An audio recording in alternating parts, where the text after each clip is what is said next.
Hello बच्चों, मैं हूँ एसएन राय सर फिजिक्स वाले। और मैं आप लोगों को बताने जा रहा हूँ नीट 2026 के लिए प्राइम फैक्टर्स क्या है जो हमारे सिलेक्शन को अफेक्ट कर जाता है और हमें पता भी नहीं चलता है। पढ़ते समय ये किसी को नहीं पता चलता है बेटा। ये देखिए फैक्टर्स लिखे हुए हैं और फैक्टर्स पे चलते हैं हम। ठीक है, देखिए ये सबसे बड़ा फैक्टर है टू लॉन्ग लेक्चर्स। मतलब क्या हुआ, जैसे मान लीजिए मैं फिजिक्स का एक टीचर हूँ।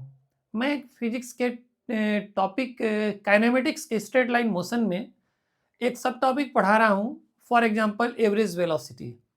और एवरेज वेलोसिटी में पढ़ाते पढ़ाते, ठीक है, अनंत कल के लिए, बिल्कुल अनंत समय के लिए पढ़ाता गया, मस्ती से एकदम झूम झूम कर मजे ले लेकर पढ़ा रहा हूँ।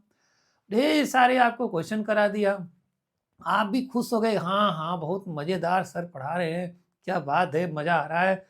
आप एकदम अंदर से गदगद खुश हो जाते हो।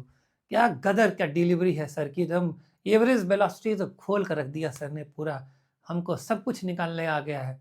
ठीक है, मैंने 4 लेक्चर एवरेज वेलोसिटी पढ़ाया, 2 अगले में एवरेज स्पीड भी पढ़ाया, फिर डिफरेंट डिफरेंट केसेस लिया, एवरेज वेलोसिटी एवरेज स्पीड के इधर उधर दुनिया देश जहाँ हर वेराइटीज के ले लिया। हमने निकाल लिया 5 लेक्चर इसमें। फिर मैं आया, अभी स्टार्टिंग की बात ही नहीं किया, डिस्प्लेसमेंट में भी टाइम लिया 2 लेक्चर भाई। ठीक है, इस तरीके से मैं काइनेमेटिक्स को 20 लेक्चर में पढ़ाया, 15 लेक्चर में पढ़ाया। अब आप सोचो, एक काइनेमेटिक्स जिस स्ट्रेट लाइन मोशन में सिंगल क्वेश्चन आता है नीट में, हमने आपका 20 लेक्चर लिया।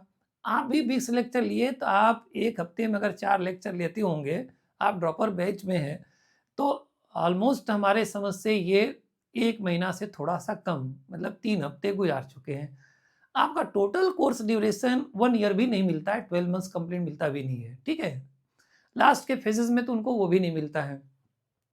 तो ये आपका 2 लॉन्ग लेक्चर्स का नतीजा रहा और बहुत ही ज़बरदस्त अफ़ेक्ट करता है बेटा आपके सिलेक्शन को। तो ये, और क्या होता है, लास्ट मोमेंट में क्या होता है, जब टीचर पढ़ाने लगते हैं, जब 11th को कंप्लीट किया 6 महीने में भाई, 10 महीने के भी लेक्चर नहीं मिलता है, 6 महीने में आपने 11th कंप्लीट किया, और 6 महीने से ऊपर बल्कि लास्ट के 2 महीने में आपने 12th कंप्लीट कर दिया और बड़े-बड़े लेक्चर लिए, एक्स्ट्रा क्लासेस ले लिए। अब इसमें क्या है, लॉन्ग लेक्चर का मतलब ठीक है, आपके टीचर के पास टाइम है, आप कहेंगे ठीक है, टीचर ने तो बहुत अच्छा से किया, ठीक है। आपके नोट्स इतना लेंदी हो जाएगा जिसका आप देखिए असर पड़ेगा आपको।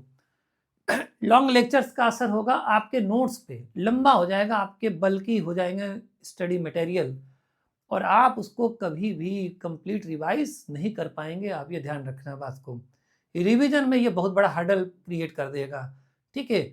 और जब इतना ड्यूरेशन खींचा जा रहा है, कोई क्लास ले रहा है, बहुत सारे इंस्टीट्यूट में ऐसा होता है, क्लास लेते लेते भूल जाते हैं, ठीक है। तो इतने लंबे में आप रिवीजन नहीं कर पाओगे, क्योंकि आपके रिवीजन के लिए आपको टाइम ही नहीं बचेगा। Syllabus not completed in given time frame, मतलब कोई गिवन टाइम फ्रेम है, आपको दिया गया है सिलेबस कंप्लीट करने का, तो मतलब उसी का असर है इस पे भी, ठीक है। तो आपका सिलेबस कंप्लीट कब हुआ भाई, आपका हुआ फरवरी के एंड में, और मोस्ट ऑफ द इंस्टीट्यूट में, मोस्ट ऑफ द बैचेस में, लास्ट फेजेस में ये सिलेबस कंप्लीट होता है मार्च, मिड मार्च में। मिड मार्च में अगर हुआ 15 मार्च को, तो आप सोचिए आपके पास मुश्किल से 1 महीना प्लस कुछ और दिन बचे हैं शेष आपके लिए रिवीजन के लिए। तो क्या आपको लगता है कि इतने दिन आप पढ़े हैं तो उतने दिन में आप रिवाइज कर लेंगे बल्कि मैटर्स को इतना? आपके पास क्या टूल है, ठीक है, आप क्या टेस्ट की प्रिपरेशन है, आप कंफर्ट फील करेंगे? नहीं हो सकता है ये, ठीक है। ये यहाँ पे बहुत बड़ा गड़बड़ पॉइंट होता है, less time left for revision, ठीक है। तो रिवीजन के लिए ऑब्वियसली मैंने वही बात बोला कि जब सब कुछ एक दूसरे से लिंक है, आपके पास टाइम ही नहीं बचा है ना रिवीजन के लिए, आप रिवीजन कैसे करेंगे आप?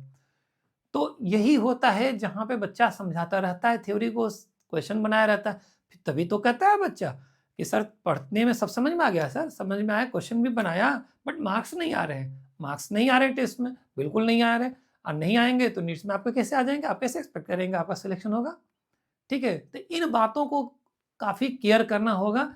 इसी को हम लोग ओवरऑल बोलते हैं टाइम मैनेजमेंट, मतलब कि हर चीज़ की स्ट्रेटजी टाइम मैनेजमेंट ही है। इसे हमें केयर करना होगा। ठीक है बेटा, इन बातों का ध्यान रखना है और मेरे से बने रहिए यूट्यूब चैनल पे।